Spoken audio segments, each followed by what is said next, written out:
now it's time for today's Arizona Midday Trivia question. Rocky Point, Mexico is a great destination for fall break. The weather is absolutely perfect. In fact, do you know what the average high temperature is? We'll have the answer after the break. Plus, find out how you could get your own vacation getaway. That's next. And now to our Arizona Midday Trivia answer. The question again, Rocky Point, Mexico is a great destination for fall break. The weather is so perfect. In fact, do you know what the average high temperature is? The answer, according to Weather Underground, 77 degrees. Ah, so beautiful.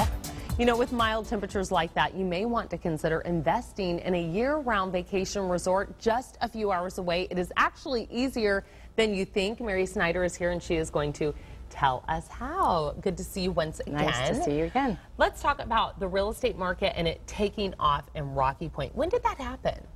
The biggest push was between 2000 and 2006. But I think we'll have some footage that'll show the different properties. That was the Plaza Las Glorias that is now Peñasco del Sol and Condominiums Pinacate, and that was in 1994. Yeah, and that was about all there was there. That was it. And then the Princesa, that was in 1998. And then there's Sonoran Spa, which is on the right, and that was 2000, and then Sonoran Sea, which was in 2002. I've been to those. And that was in a back-end view of those. And then the last one, I believe, is Puerta Privada, and that one is was in 2005. And I was the Director of Sales and Marketing for those properties, and those are all finished, and it represents about 1,000 condos in those, and then there was about another 6 resorts that added about another 1,500. And so now that's the 2,500 that are on Sandy Beach. And how would you say Sandy Beach itself has changed?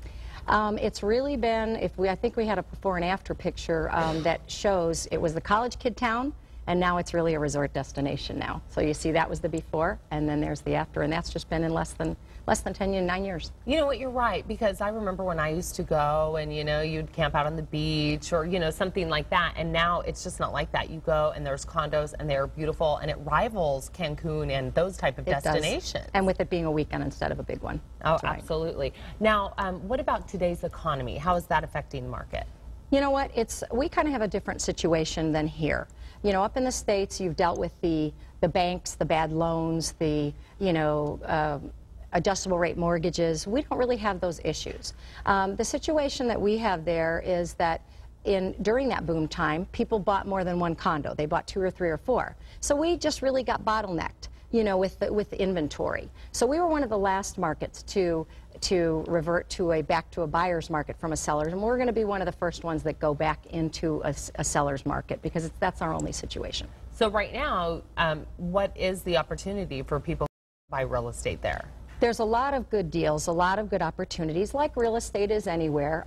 But again, we just have limited inventory and so between that and then secondly, there's 3 big changes lately. One is that the Intercoastal Highway, that just finished in this last year. And I think there's a map we're going to show, and you see it riding on the northern edge of the Sea of Cortez. So that makes the San Diego market now a drive destination, a weekend, because they had to go up and over before. So now they can come down. So that just happened in this last year. Then the second thing is we've had an airport there, but it was just a small airport. It couldn't accommodate jets. So now just this last month, the airport closed and opened out at Mayan Palace, which is a longer airstrip with the terminal. So now we don't have jets coming in as far as commercial, but private planes, you know, can still come in. But now we can get the jets and those people to come looking. And then the last thing was Holland America has been in San Carlos, and they did a dock there, and they're doing cruises there, and they have been to Peñasco, and they're looking to do a dock there in the next 3 years. So there's a lot of things that'll helping. You bet. Okay, absolutely. And you know what, stay tuned, everyone. When we return, we're going to find out more about investing in Rocky Point and how you can win a 4-day stay on the beach. I can't wait to hear more about this. Don't go away. Also coming up later, get in beach body shape with these. Welcome back to Arizona Midday. You know, a few moments ago we were talking with Mary Snyder about why Rocky Point is such a great place to buy real estate. Now we're talking about how to go about that. Where are most of the people from that buy real estate in Rocky Point? I know several people that have done it. That's exactly it. About 95% of them are, more than that, 99% of them are from the United States. But what's interesting is about 70% of them are from Arizona. because of the closeness to go there. That's a big number. It really is. And so like you just said, everybody knows somebody that is a friend or somebody that has a place there. So back, you know, spring break time when everybody was saying, go to San Diego, go to Las Vegas, you know, keep the economy, what really they should be doing is going down and staying in Rocky Point, because then they're going to help all of the people that do own properties there, because it's not the Mexicans that are owning the beachfront, it's the Arizonans. So if they go down and stay in those properties, then they've got the money to come back up and put back in Arizona and help the economy here.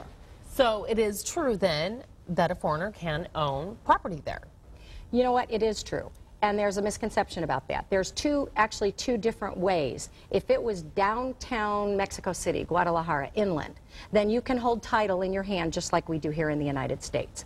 The difference is years ago it used to be a lease, and then it would revert back to the developer or whatever at the end of a lease. In what's called the restricted zone, and that is 60 miles from the border or 30 miles from the water's edge. In the restricted zone, you need to own it through what they call a fideicomiso, that's what it is in Spanish, but it's through a bank trust. And what that means is that the property's in your name, the bank has the trust departments that maintain that trust as the trustee, with you as beneficiary of the trust. So you're free to will it to the kids, do everything like we would do that way, and they even have a substitute beneficiary provision that you list those, so then that way you would avoid probate or anything like that. So it would go on and pass on to your heirs, to your children in the event of your death. And then there is a notary public, which not, you know, the notario, and that is not like the notaries like we know in the States. It's actually an appointed attorney that deals with those transactions regarding the trusts. So it, you know, it has changed over the years, and so it is. And if you look at places like Cabo San Lucas, people are spending millions of dollars and they're owning it through a bank trust. Yeah, so there's no worries about anyone taking it away or you losing your property? Not at all. Not at all. That's good. Do you go there to buy the property?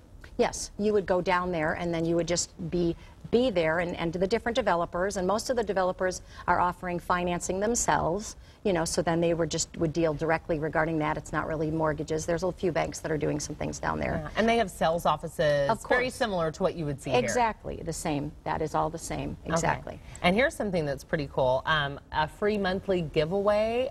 Tell me more about that. Okay, what we're going to do is our website is www.accessrockypoint.com, and just go put it in your browser, and then you'll see, and in that website you're going to see you know, the maps and passport information like we talked about before, but then you'll scroll down and you'll just really quick for a 4-day, 3-night for 4 people. The accommodations in the Sonoran Spa or Sonoran Sea will include a sunset cruise for 4 people, and then at La Spa, which is the spa within Sonoran Spa Resort, you'll have a full spa package, you know, there to enjoy as well. So they just register, and anybody through the month of October, and then November 1st we'll have the drawing, and then we will announce the winner. We'll email them, and then we'll announce it on the show who's going to win. Okay, and tell me that website again. It's www.accessrockypoint.com. Okay, and you can find out more information about everything that we've talked about. Yeah, we touched on some things there, passports, again, to remind everybody to deal with, but you can get the pass cards, again, that's the cheaper way, because the pass card and children under 16 don't even need it, birth certificate. That's what I was surprised about. That. I want to take my, you know, kids down there, and since the laws have changed, I was like, oh, I need to get them a passport. I already have mine, but you said no, they just need their birth certificate. Under 16 they don't, and then you can get the pass card, which is cheaper than the passport book, and those links that we have on the website can show them, go right through where and how to get it. Excellent. Thanks so much. Again, for more information, everyone, and to register for the monthly giveaway, go to that web address is accessrockypoint.com, or just call the number on your screen. And still